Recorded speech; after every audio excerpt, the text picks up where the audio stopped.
Okay, I wasn't actually gonna... That brown spot over yonder, that's my corn patch from last year. Raccoons got the whole thing. Stinkers. Won't make that mistake next year. But I wasn't actually gonna video any of this, but this is literally the aftermath of my garden. I just moved all these bags, which was my tomato row, from all these spots here and pulled up my T-post and string setup that I had to support them up there. This is my tomato, well, I mean, that's a marigold that I ripped up just now. But these are literally my tomatoes. I don't know if you can see how long them dudes were. They got like, a lot of them were like 9 feet. They were really massive, and this is just a big, massive collection of them. But I really got sick and tired of weed eating in between all my rows. And honestly, the only reason that I put everything in bags, so this is my green bean row here. Well, I say green beans, they're purple beans. This plant's actually still doing really good because I planted those basically at the close to the end of the season, but I just pulled their water source. That was my pepper row. Those are purple peppers. They're so loaded full of peppers currently. I just pulled the water today, so it's not like they're literally so loaded with peppers that they're just kissing the ground. They got purple and now they're turning green, so I don't really know. Maybe they'll turn red. We got a lot of rain coming up, so even though I may leave just those 2 plants, I don't know. I'll probably rip them up today.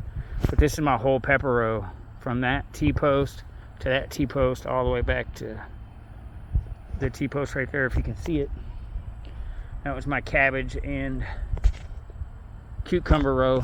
But I did them in bags because my feet were broken when I put this. I wasn't even in my casts yet. Or yeah, I was just out of my casts in my walking boots. And I basically planted this entire garden on my knees with knee pads. But I just wanted to get the aftermath of how horrendous it got towards the end of the year this year. That was more cucumbers. I just took the racks down. They're way back. And then our Mexican sunflowers and our regular mammoth sunflowers were there too. That's all getting mowed down. But man, this thing's gonna look completely different next year. And so I decided I was gonna go ahead and get a little footage of this. Well, I just walked through a cloud of gnats. That was wonderful. And that was my watermelon patch, and then my entire pumpkin patch from that compost pile all the way.